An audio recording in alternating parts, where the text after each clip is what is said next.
7 बजे का टाइम हो रहा है और मैं अपनी पूजा शुरू करने के लिए नहाने के बाद आ गई ऊपर। धूप अच्छी आ गई है क्योंकि अब आजकल जो है मौसम खुल गया है, बारिश बंद हो गई है। और इस टाइम जो मेरा सबसे पहला काम होता है पूजा के लिए वो होता है सारे जितने भी बर्तन हैं उनको इकट्ठा करना।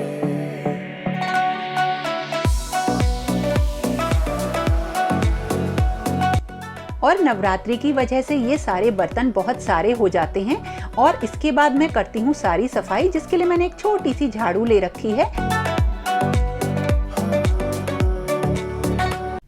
और ये है हवन की राख और इसको ना मैं पॉलीथीन लगाकर एक जो मतलब बास्केट सी होती है उसमें रखती हूँ इस तरह से, देखिए। और जो पूजा में ना अगरबत्ती वगैरह जलती हैं उनकी राख होती है, या उस टाइम जो फूल रखे होते हैं मतलब जिनमें थोड़ी सी कालिक वगैरह लग जाती है, उनको अलग निकाल लेती हूँ और उनको भी इसी में मैं मिक्स कर लेती हूँ। और इसी तरह से जितने भी बर्तन मेरे इकट्ठे हो जाते हैं उनको अब मुझे वॉश करना होता है।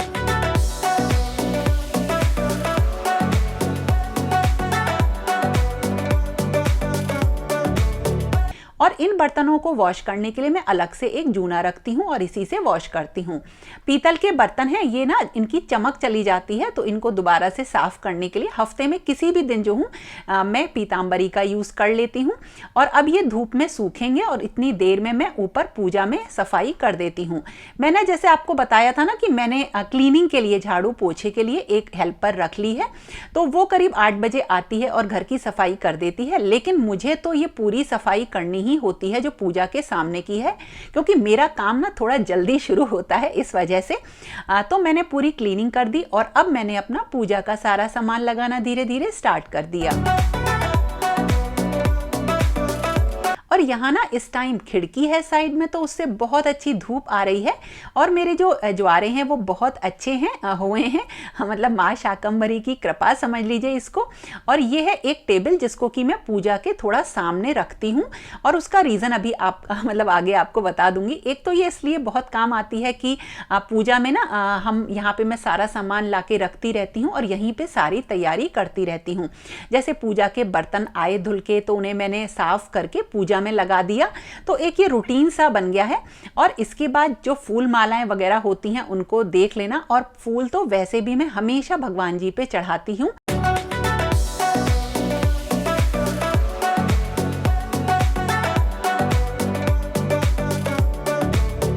भगवान जी को ना कई तरीके के भोग में रखती हूँ और नवरात्रों में फल का हुआ, मेवे का हुआ, लड्डू के हुए, सारे भोग रखने के बाद अब बारी आती है दीपक की। दीपक जो हूँ मैं मेरे पास रहते हैं इस टाइम करीब 4 दीपक, जिसमें से एक तो हवन कुंड के लिए मैं जलाती हूँ और एक मंदिर में रखती हूँ, एक भगवान जी का, और पंच दीपक भी रहता है इसमें जिससे कि मैं आरती करती हूँ। तो ये सारे दीपक देखिए रेडी हो जाते हैं, इनको इनकी जगह पर रखकर मैं जो हूँ आगे का काम करती हूँ, और वो है मेरा ठाकुर जी को नहलाने का काम। तो जो लड्डू गोपाल हुए या राधा रानी हुई उनको मैं नहला देती हूँ। इन सब कामों की मुझे ऐसी आदत पड़ चुकी है कि अपने आप हाथ चलते रहते हैं और काम मेरा एक के बाद एक होता रहता है। हाँ, जगह पे जैसे ही मतलब काम खत्म हो जाए वहां से सामान हटाना, ये तो बिल्कुल एक बहुत बढ़िया आदत मेरी बन चुकी है। और इस तरह से शुरू होती है मेरी पूजा। तो बिल्कुल उसी तरीके से धूप हुआ, दीप हुआ या नैवेद्य हुआ, तिलक हुए, पुष्प हुए, इन सारी चीज़ों से जैसे एक सामान्य पूजा होती है वो मैं करती हूँ और सारे देवी देवताओं से हाथ जोड़ के प्रणाम करती हूँ।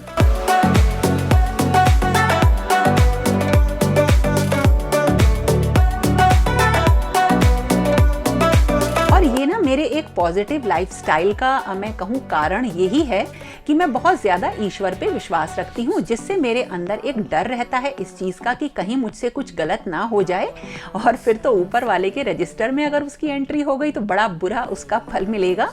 और अब बारी आती है हवन की।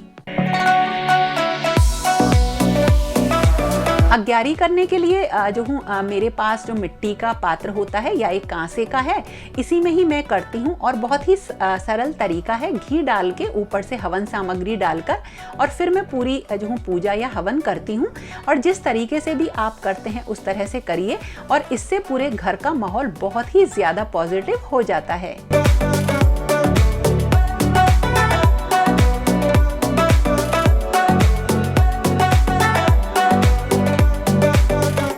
और देखिए अब मैं आ गई हूँ किचन में, बताऊंगी अभी बीच में क्या किया। और ये है साबूदाना, इसको मैं सोक करूंगी। सोक करने का बड़ा अच्छा तरीका आपको बताती हूँ, कई बार बताया है। बहुत बढ़िया तरह से इसको वॉश करना है, इतना वॉश करना है कि पानी बिल्कुल सफ़ेद हो जाए, क्योंकि इसके ऊपर एक लेयर होती है जिससे ये चिपचिपाता है। तो अगर आप इसे कई बार वॉश करेंगे ना तो ये बिल्कुल नहीं चिपचिपाएगा। देखिए बिल्कुल साफ पानी हो गया, यानी अच्छी तरीके से ये साफ हो गया है। और इसको ना अब पानी से बिल्कुल अलग कर लेना है, छान लिया है और बहुत थोड़े से पानी में इसको मैंने भिगो दिया है। और जैसे ही ये पानी खत्म हो जाएगा तो इसके ऊपर पानी के छींटे डालेंगे, यानी इसको बहुत ज़्यादा पानी में हमको नहीं भिगोना है। और इसे 5 से 6 घंटे के लिए सोख होने के लिए रख देना है। इतने बढ़िया खिली खिली रेसिपीज़ इससे तैयार होंगी ना, मतलब चीज़ें तैयार होंगी कि लगेगा ही नहीं है कि वो चिपचिपा साबूदाना है। और अब बारी आई कुछ बढ़िया सा शेक बनाने की। करण भी मेरे साथ फास्ट रहता है, तो उसको ना करीब इस टाइम 10-11 बजे भूख लगती है। मैं तो पूजा करने के बाद एक चाय पी लेती हूँ। तो एक बहुत ही बढ़िया तरह से मैं आपको शेक बनाना सिखाती हूँ, जो कि बहुत आसान है और इसमें आपको चीनी भी नहीं डालनी पड़ेगी। आपके पास अगर जूस हैं तो जूस ले लीजिए, फ्रूट्स हैं तो फ्रूट्स ले लीजिए, जितने भी हों। और उन सारे फ्रूट्स को देखिए कुछ इस तरह से, जो मीठे फ्रूट्स होते हैं ना, थोड़ा सा दूध डाल के आपको क्या कर लेना है, मिक्सी में पीस लेना है। बिल्कुल जरा सा दूध डालना है। जैसे मैंने ये चीकू ले लिए हैं, थोड़ा सा इसमें दूध डाल के इसको मतलब मैं मिक्सी में चला लूँगी। और बिल्कुल इसी तरीके से अगर आपके पास सेब हों या आपके पास केले हों, जो भी मीठे फल होते हैं ना, स्ट्रॉबेरी हों, उनको इस तरीके से गाढ़ा सा शेक बना लीजिए। और उसके बाद ना इसकी लेयरिंग कर दीजिए। इतना टेस्टी लगता है कि मैं आपको बता नहीं सकती हूँ, बहुत ही बढ़िया। और इसमें अगर आपके व्रत ना चल रहे हो ना तो थोड़ी सी आइसक्रीम भी मिला लीजिए, बच्चे ना रोज मांग के आपसे खाएंगे। तो इस तरह से एक तो ये देखने में बहुत अच्छा लगता है और इसमें शुगर भी नहीं डालते हैं ना, तो ये वैसे भी काफ़ी हेल्दी रहता है। ज़्यादातर मैं इसी तरीके की चीज़ों को पीती हूँ। थोड़े से केले इसमें मोटे मोटे आप काट के डाल दीजिए। मैंने तो मतलब थोड़ा इस तरह से पीसा था कि केले के टुकड़े आ गए हैं, उससे ये और ही अच्छा लगता है। देखिए ये हो गया रेडी।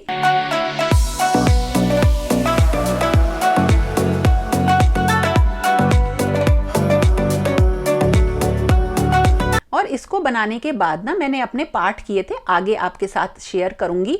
और अब मैं बना रही हूँ एक फ्रूट क्रीम, जिसके लिए हमें किसी भी तरीके की चीनी की ज़रूरत नहीं पड़ेगी। और ये भी बहुत ही अलग तरीके से और बहुत ही बढ़िया बनती है। और मैं दिन में ज़्यादातर करण को ये ही देती हूँ। और ये बनाने में ना बहुत आसान भी है।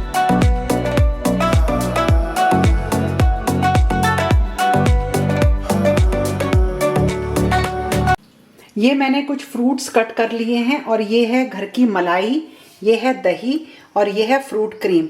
तो इसको किसी भी चीज़ से बनाया जा सकता है, जो भी आपके पास अवेलेबल हो, तीनों चीज़ों में से। ये मेरे पास रखी है तो मैं इससे भी बनाऊंगी, इसमें इसे भी मिक्स कर लूँगी और इसमें चाहूँ तो थोड़ा सा दही भी मिक्स कर लूँगी। तो आप मिक्स करके भी बना सकते हैं और अलग अलग भी बना सकते हैं। और अभी मैंने केले नहीं कट किए हैं, वो केले भी मैं इसमें से कट कर लेती हूँ। इसको बनाने के लिए मैंने थोड़ी सी क्रीम ली है और इसमें थोड़ी सी मलाई डाली, 1-2 चम्मच, और करीब 2 चम्मच ही मैंने इसमें दही डाल ली। अगर आप घर की मलाई यूज़ कर रहे हैं ना तो थोड़ा सा इसमें दूध भी ऐड कर लीजिएगा, नहीं तो बहुत ज़्यादा थिक जो होता है ना, मुंह में आती है मलाई। और इस तरह से इन तीनों चीज़ों को मिलाकर इसमें ऐड कर लेंगे सारे फ्रूट्स। लेकिन हाँ, उससे पहले हमें इसमें एक चीज़ ऐड करनी है। अब हम 3 केले ना पीस लेंगे थोड़ा सा दूध डाल के। और हम इसमें केले इसलिए डाल रहे हैं ताकि इसमें मीठापन आ जाए, क्योंकि हम इसमें भी शुगर ऐड नहीं करेंगे। यानी कि अगर हम इस तरीके की कोई भी फ्रूट क्रीम बनाएंगे तो उसमें हमें शुगर की ज़रूरत नहीं है। और ये बड़ा हेल्दी ऑप्शन है। मैं थोड़ा सा क्रीम से बचती हूँ, मैं घर की मलाई में थोड़ा सा दूध या दही डालकर बना लेती हूँ। तो इससे ना एक तो पेट भर जाता है और इसमें बिल्कुल भी चीनी नहीं होती है और स्वाद बिल्कुल ऐसा आएगा जैसे शादियों वगैरह में फ्रूट क्रीम मिलती है ना, बिल्कुल ऐसे ही। तो आप ना इसमें केले को पीस कर डालिए।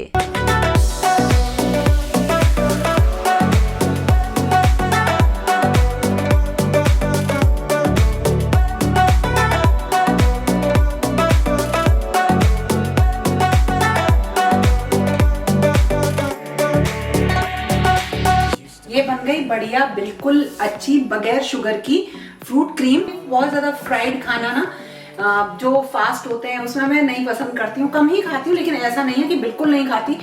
करण आओ बेटा।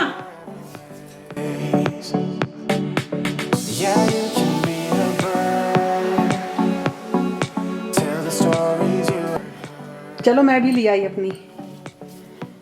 सही बता कैसी बनी है? बढ़िया बनी है। यही वाली तो शादियों में मिलती है। हैं, यही मिलती है शादियों में? हाँ। खा ले।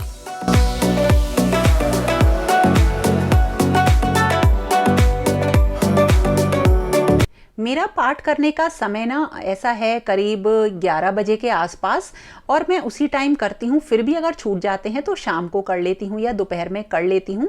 तो ये मेरा ना बड़ा एक पॉजिटिव लाइफस्टाइल है, लेकिन इसमें कुछ चीज़ें ऐसी हैं जो मैंने करीब 3 से 4 साल पहले से ऐड करी हैं और धीरे धीरे उनसे मुझे असर दिखे। और शुरुआत में तो ये करना बड़ा बोझ भी लगा था, लेकिन अब इनकी आदत पड़ गई है। और ये सब ना मुझे मेरे भाई ने बताया था आज से 3 साल 4 साल पहले। तो आप लोग हमेशा पूछते हो कि मैं अखंड दीपक जलाती हूँ एंट्रेंस पे, ये क्यों जलाती हूँ? देखो, अगर आप अपने अकॉर्डिंग कोई भी माहौल बनाना चाहते हैं तो सबसे पहली चीज़ है आप घर में तेल का जो है ना एक दीपक जलाना शुरू करें। मैं जो ये एंट्रेंस पे दीपक जलाती हूँ ये तिल के तेल का है, और इसे मॉर्निंग में नहाने के बाद सबसे पहला काम मुझे इसी को जलाने का होता है। और फिर ये जब तक जलता है, जैसे रात को 10-11 बजे तक ये जलता रहता है, फिर मॉर्निंग में जला देती हूँ। तो ये अखंड दीप नहीं है, ये दिन भर एक घर में जलता हुआ रहता है। अगर आपके आसपास अग्नि रहती है ना तो वो आपको ना बहुत सारी चीज़ों से दूर रखती है। जैसे मेरी पूजा में भी देखिए इस तरह से अखंड दीपक जल रहा है। आप लोगों ने बोला था कि तिल के तेल की थोड़ा सा कालापन आता है, बत्ती थोड़ा सा छोटी रखिए। मैं अपने किचन में भी रखती हूँ ये दीपक, एक आप लोगों ने ज़्यादातर देखा होगा। तो अगर एक्चुअली होता क्या ना, अग्नि के बगैर तो ना तो शादी होती है, ना कोई भी फेस्टिवल होता है, ना कोई भी और इम्पॉर्टेंट अगर आप फंक्शन कर रहे हैं तो अग्नि का होना ज़रूरी है। और ये आपको ना बहुत सारी बीमारियों से भी बचाता है। जैसे कि अगर घर में बच्चे हैं, प्रेग्नेंट लेडीज़ हैं, आप किसी मतलब रोगी हैं, या कोई भी आपको अगर नॉर्मली अगर अपना अच्छा स्वास्थ्य रखना है तो एक दीपक को, तेल के दीपक को घर में ज़रूर जलाएं।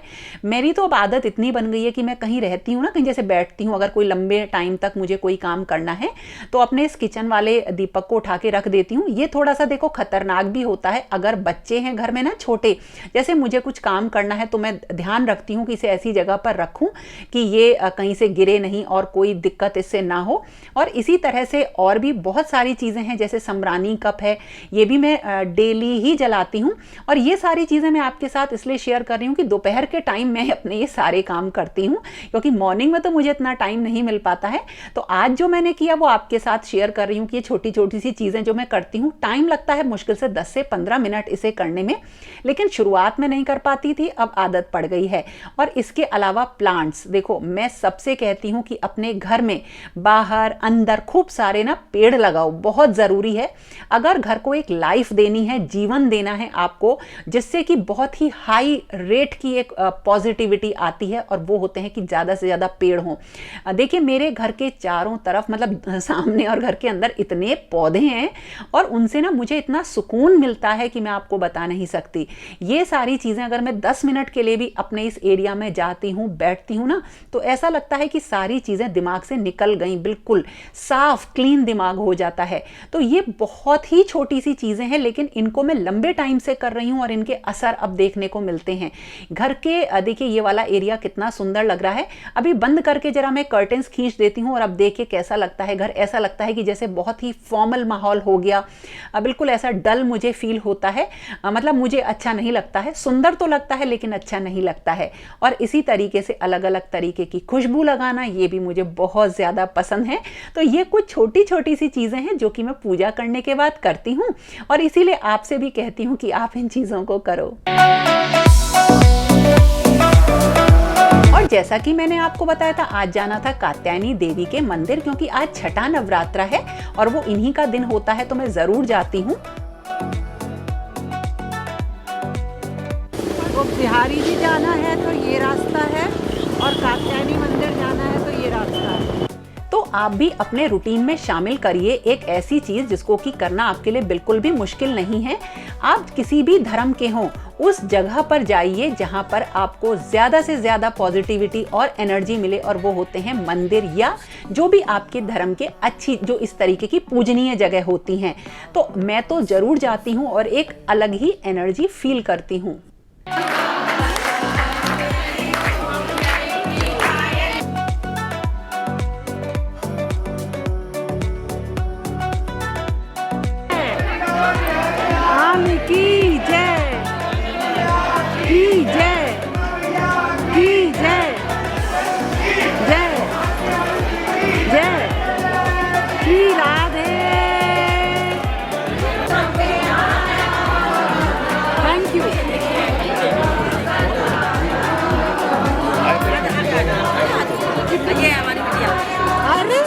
तो मिला लो।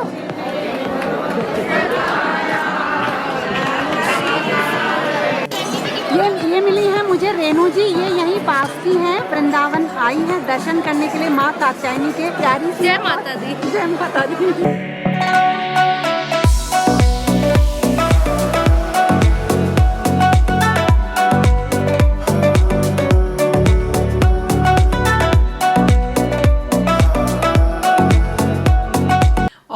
मैं और करण गए थे ना मंदिर, हम वापस आ गए हैं और इतनी भीड़ थी कि बहुत ज़्यादा। और मेरे घर से ना वो काफ़ी दूर है, जो कात्यायनी देवी का मंदिर है वो करीब 17-18 किलोमीटर दूर पड़ता है और वो सिद्ध पीठ है। तो आज जो दिन था वो कात्यायनी माता का ही दिन था, तो मैं वहाँ पे दर्शन कर आई। और अब ना मुझे शाम को, करण और मेरा फास्ट रहता है तो करण के लिए तो मुझे बनानी है थोड़ी सी, मैं साबूदाने की खिचड़ी बनाऊंगी क्योंकि मैंने जो है उसे सोख करके रख दिया था। और ये देखो, ये जो साबूदाना है ना बिल्कुल बढ़िया तरह से इस तरह से खिला खिला जो है सोख हो गया। इस तरह से ना मेरा पूरा दिन बीत गया। देखो बिल्कुल अच्छी तरीके से मैंने अपनी पूजा भी करी नवरात्रों की, जबकि नवरात्रों में पूजा मेरी काफ़ी बड़ी हो जाती है और टाइम थोड़ा सा कम ही मिलता है। उसके बाद मंदिर भी गई, खाना पीना भी बनाया, तो बढ़िया सा एक खूब बिजी डे गुजरा मेरा। अच्छा लगता है जिस दिन पूरा दिन एक झटके में गुजर जाता है और समय का पता नहीं चलता। लेकिन हाँ, थक तो जाते हैं, बहुत थक रही हूँ मैं। और अब बस सीधे जाके मुझे जो है बस सोना है। तो कैसा लगा वीडियो आप लोग ज़रूर बताना, और पसंद आए तो लाइक कमेंट शेयर ज़रूर करना। और फिर मिलेंगे एक नए और इंटरेस्टिंग वीडियो के साथ। तब तक के लिए okay friends, thank you and bye bye.